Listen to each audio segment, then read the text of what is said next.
wanted to get a sense of was not just sort of what are the problems going ahead, but also sort of what have we already done? Because everything is moving so fast, we can sort of forget what a few weeks ago it feels like. I'm sure on the ground might feel like a lifetime ago already. All of the challenges of the last few months. So first, before we get started, could you tell me your name and who you represent, where you work? Oleg Grygoriuk, Chairman of Marine Transport Workers Trade Union of Ukraine, the Vice President of the IFSMA, and the IMO Goodwill Ambassador of the IMO in Ukraine. Thank you so much, Oleg, for taking the time to meet with me. Can you tell me a bit about how you and your organization lived the initial shock of the war in February? What were your initial reactions, and how did you respond? The first several days were absolute shock, as you correctly mentioned, and to pull ourselves together helped us a lot. The understanding that we have to be there for our members, that we are responsible, for helping out all those members, seafarers and dockers who we organize. So this normally is keeping all the employees of the union, all the staff, very, very focused.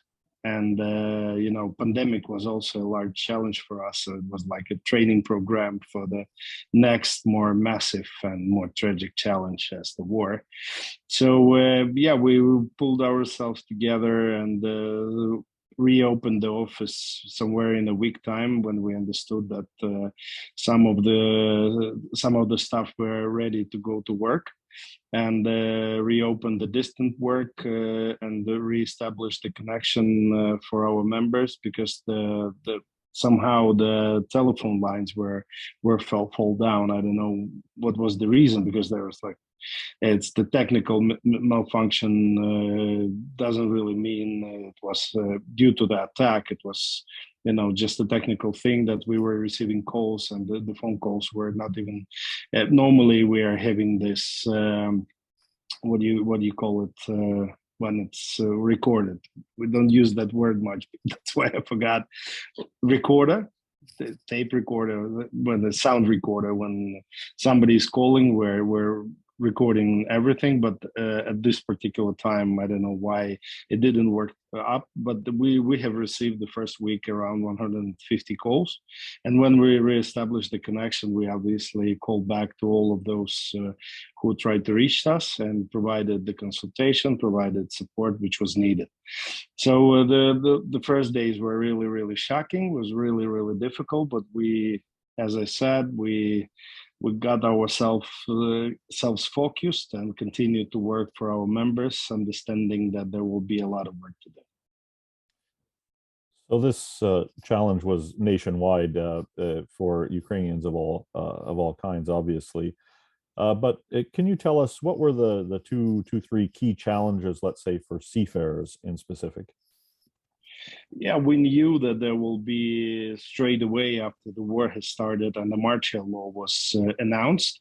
We understood that the borders will be closed for the seafarers from 18 to 60, the male seafarers from 18 to 60. We understood that we immediately need to give some sort of the understanding for our government and for our social partners, for the industry, that this can be a massive issue and massive challenge, not only for the Ukrainian workplaces, that we will be losing them, but also for the international shipping as such, because we're having so many officers and ratings on board the ships. We're second in Europe under the European flags. We're fifth in the world in terms of officers.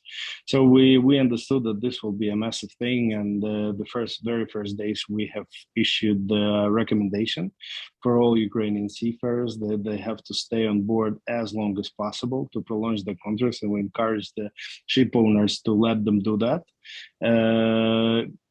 not exceeding obviously 11 months as per MLC. Nevertheless, Ukraine still didn't ratify the MLC, so couldn't do a direct reference on the MOC, but we still did it, and we said that as long as possible, as long as you feel mentally stable and safe, and the fatigue is not critical, you have to stay on board, prolong your contracts, and continue to make money, send them back to Ukraine, support your family, and so that was the general recommendation.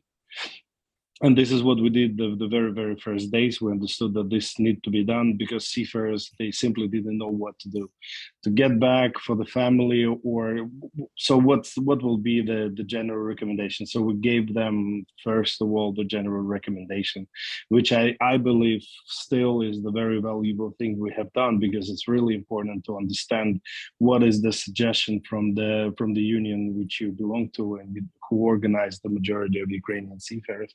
So this is what we did. Unfortunately, in some cases, it was really difficult to explain to the seafarers why we actually put up and step up with that recommendation. But for the majority, it was obvious, and the majority still stay on board the ships, continue their work, continue to bring the salaries, send the salary back.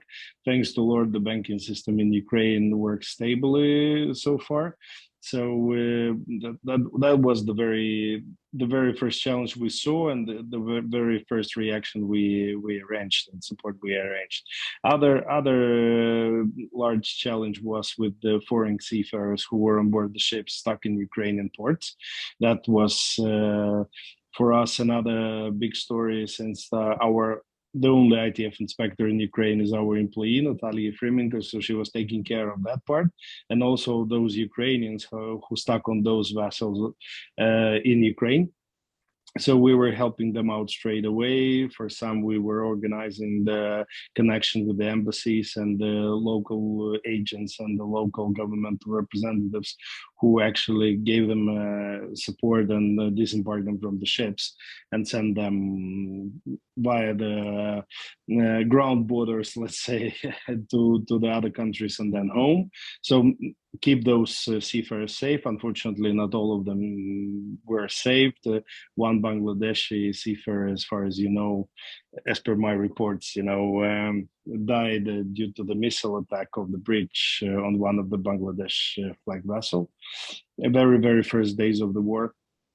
And the third challenge is to drag as much as possible immediate attention for the situation, what's happening. So, I was very active giving the interviews, first impressions, giving a lot of information, truthful information, what we were having in Ukraine the first several weeks.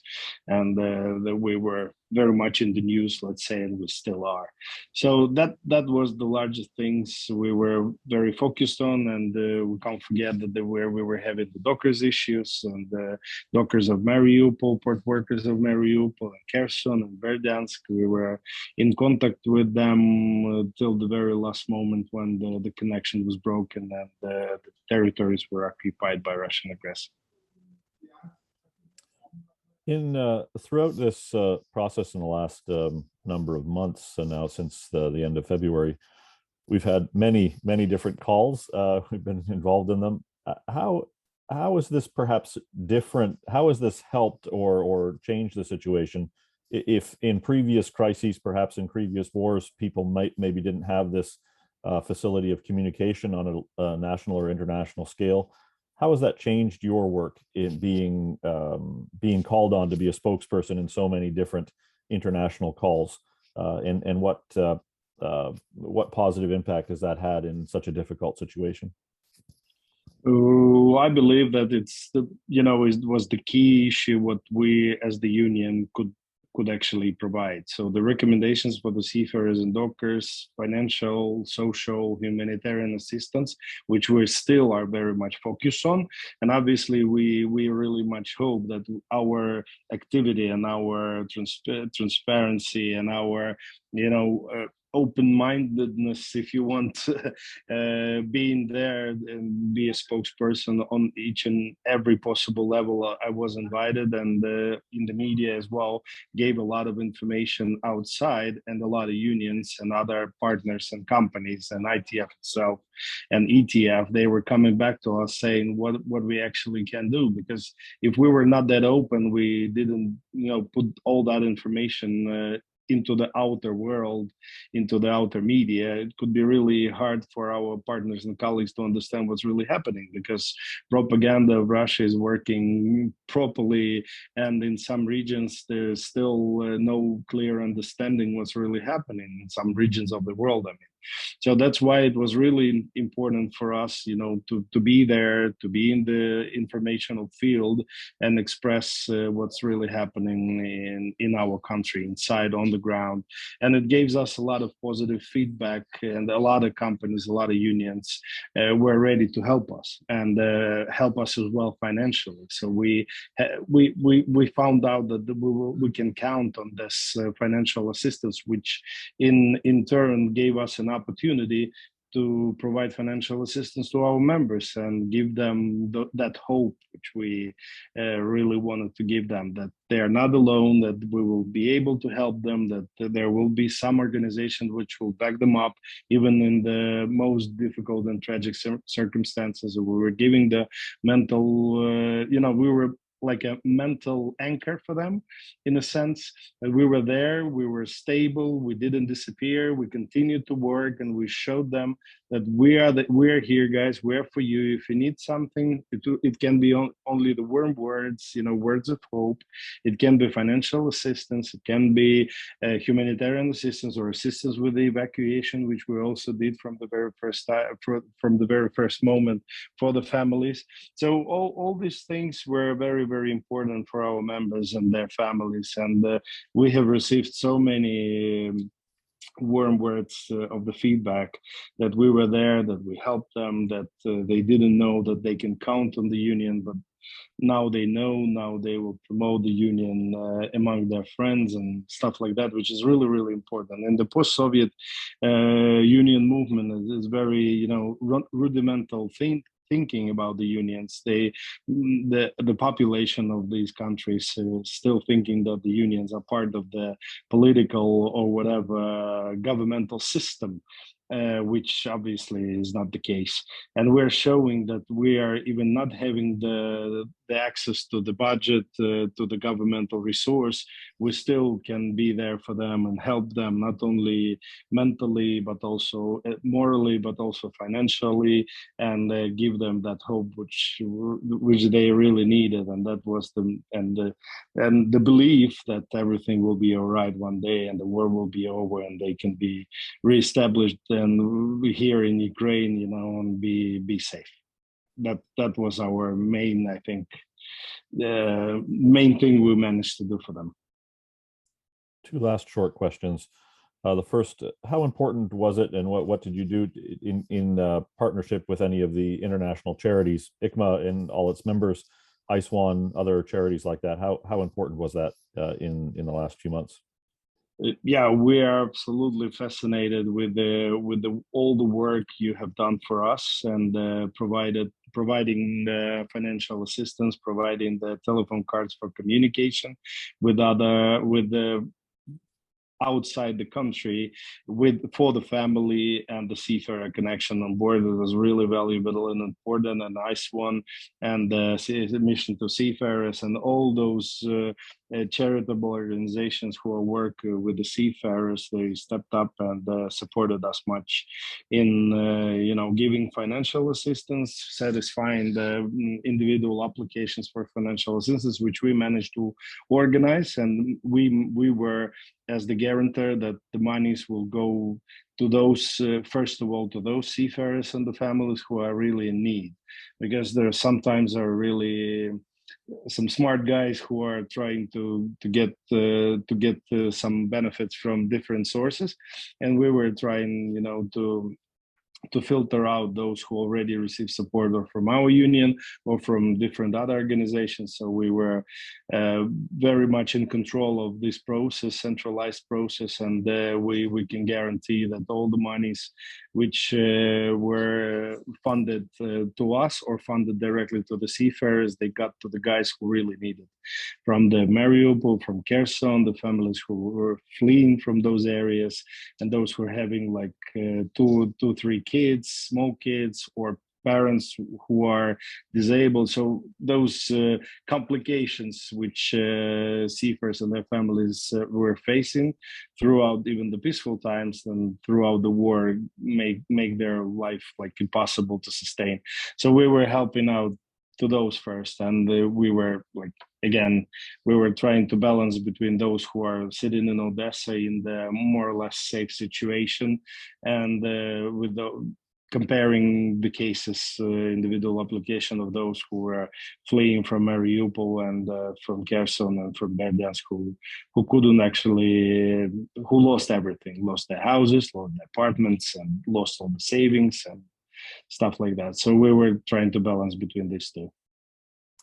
My last question, what have you learned about Ukrainian seafarers in the last few months? For example, just their, I would find it no doubt very challenging when a lot of them were working alongside Russian seafarers, for example, still are perhaps. Many of them are in very precarious, difficult situations far away from family. What is your reflection now on Ukrainian seafarers after these few months of difficulty? You know, I've always been fascinated and always respected much our seafarers for being that strong, that highly qualified, and the absolute majority of Ukrainian seafarers, I believe, they wanted to come back and they wanted to fight back the aggressor. They wanted to join the Ukrainian army, but you know, the first always goes the family, right? So in order to protect the family, in order to protect your children, you have to focus on the work first in order to give them a chance to stay in safety or to appear in safety. So that was the first recommendation from us, and this is what I believe many of them followed. Nevertheless, from 5 to 10% of Ukrainian seafarers, they insistently they came back, especially the young ones. They came back and they joined the army and now bravely protect our country from the aggressor, and which I respect even more. But again, most of the seafarers, I believe, they wanted to do that, but in order to save the family, in order to keep them in safety, they had to continue the work, and their bravery is not doubtful at all. And nevertheless, some media and stuff are saying that you stayed outside the country, you're making the money when your country is at war. But again, from the other side, even the president of Ukraine is saying that to save an economy is also important, like to save and protect the country, because if we will not be able to sustain in terms of economy, and we will be at the default situation, we will not be able to continue to fight back the aggressor. So it's really important that our seafarers continue to work, continue to send money to Ukraine, continue to stabilize a Ukrainian economy, which was heavily damaged during these last months. So they're brave, they are smart, they are ideologically very, very patriotic. They are Ukrainians, and this is the fantastic. This is what I always knew. It's like not that much new I have found out. I knew it always, and they just reassured me and the rest of my crew that we are representing the very, very highly qualified category of the seafarers, morally, physically stable, those who can protect the country, not only on the battlefield, but also in the economical field, which is also very important. Thank you very much, Oleg, for your time.